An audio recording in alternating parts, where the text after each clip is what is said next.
Welcome back everybody to another episode of Direct Comparison. In today's episode, we're looking at the recently released Battlefield 5 and seeing how it stacks up to its predecessor, Battlefield 1. Keep in mind that both of these games are being run on a PC with an RTX 2080 Ti, an i7 8700K, and 32GB of RAM, and the settings are set to the highest values at a 1440p resolution. Most of these comparisons, however, will have Battlefield 5's new ray tracing option disabled, but I'll talk about that in a bit. Also, it's important to note that while similar games, they both feature two different time periods, and these comparisons will take that into account. Alright, so to begin this comparison, I just wanted to take a look at the player model, more specifically the player model animations. Battlefield's animations have been expanded upon with Battlefield 5, as players are now capable of jumping onto their back, diving to the side, and even sprinting while in the crouch position. But one interesting exclusion is the slide to crouch feature from Battlefield 1. My guess is that this feature was utilized a bit too frequently by the player base, and it was likely removed for the sake of balancing out the gameplay experience.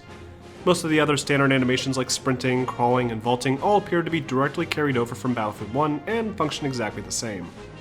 Next, let's look at some environmental textures. Here, once again, we see some very minor improvements, if at all. Things like grass, mud, bricks, and overall object detail appear to be around the same level of fidelity.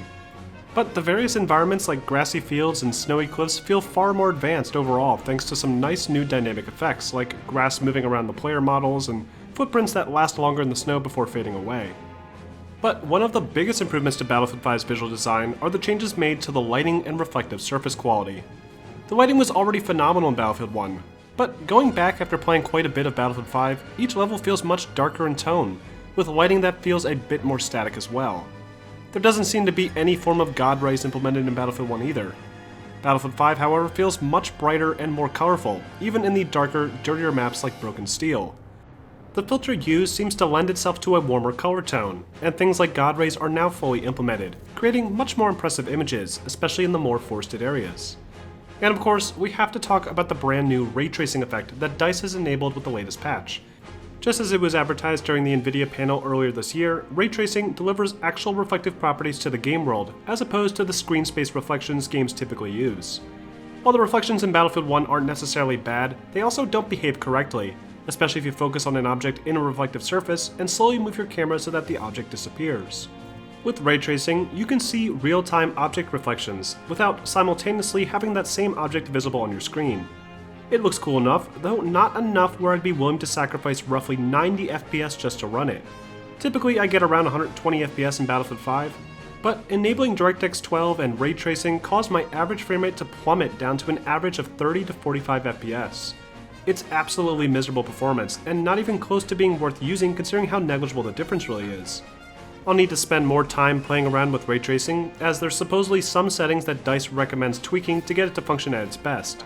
But for the sake of this comparison, we're going to continue with it disabled. Next we have shadow quality. Shadows appear to have been improved very slightly, with some cleaner edges overall, but I did notice a pretty nice improvement to dynamic shadows.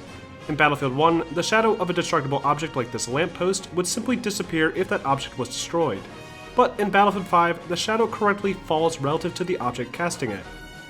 Now, let's get into special effects.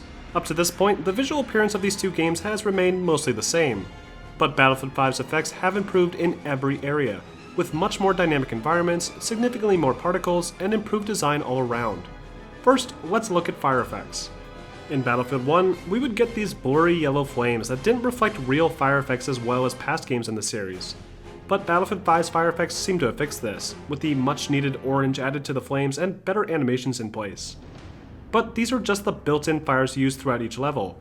If we take a look at the incendiary grenades in both games, we can see that the effect is much more dramatic in Battlefield 1, with little fireballs erupting all around this large area of effect. In Battlefield 5's defense, the fire feels more fluid and organic, hitting objects and dropping down, whereas Battlefield 1's incendiary will just erupt on impact regardless of where it's thrown. Next, the standard frag grenade. Now, at first glance, it appears Battlefield 1's grenades kick up significantly more dirt, but I'm thinking this could be caused by the ground itself, as the streets in Battlefield 1's city level here are almost all dirt at this point in the war. But the real takeaway here is that filter effect used in Battlefield 1 that causes the entire screen to light up almost as if it were a flashbang. This effect is removed entirely from Battlefield 5, and the light from the grenade barely affects the environment at all. Outside of that though, the grenade appears to function exactly the same, even with the same timing for it to fade out of the image. Next, we have dynamite. Again, some potential differences here can be attributed to where I set off the explosion. But at the same time, you can clearly see some major changes to the design of the explosion itself. Where Battlefield 1's explosions typically had a small, slightly red fireball in the center, the explosion in Battlefield 5 is much brighter, with bright yellows and a crazy amount of these particle effects that look miles ahead of the previous game. The smoke does seem to fade away much faster in Battlefield 5, but the explosion itself does feel far more like a Hollywood explosion, which could either be a good thing or a bad thing depending on what you prefer. Next, we have destruction. The destruction seems to be identical between these two games, with the same semi-destructible environments that the series has been leaning on for years now. You can destroy the fronts of buildings and even collapse the upper parts of buildings so that debris kills the enemy below, but you still can't completely level a building or chip away pieces. I'm hoping DICE's next revision to the Frostbite engine will allow for more dynamic levels of destruction, but I can only imagine the technical toll that would have on hardware. For now, it looks fine and nothing seems to have changed aside from some things like snow sliding off of rooftops, and the giant V1 rockets of course do a great job of destroying all the dynamic objects within a second, making for a very strange looking aftermath. Next, I want to talk about the improvements to water effects. The water in Battlefield 1 looked decent enough, but it was kind of hit or miss. In some levels, the ocean waves in water simulation looked incredible, but in others, especially small rivers and lakes, the water came off as more static and failed to react with my character's interaction. BF5 features nice dynamic water effects in all situations, whether it be large oceans or small bays. The added improvements to reflections also help the water appear much more realistic. Really, one of the biggest improvements to Battlefield 5 are the increased particle effects. Things like snow and leaves being swept up by the wind on the city streets look incredible and add a new layer of polish to an already visually impressive experience. The snow particles, for example, act like actual objects, impacting with other objects in the world and player models rather than just clipping through everything like they typically would. You can even see them piling up to some degree on the edges of objects before fading away.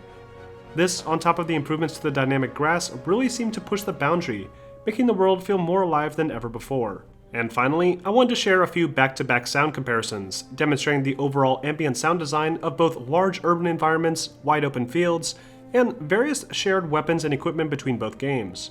Which game do you think has the better overall sound design?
And that wraps up this episode of Direct Comparison. Overall, Battlefield 5 has made some nice improvements, with a substantial increase to the use of particle effects, improved special effects, and some reworked lighting.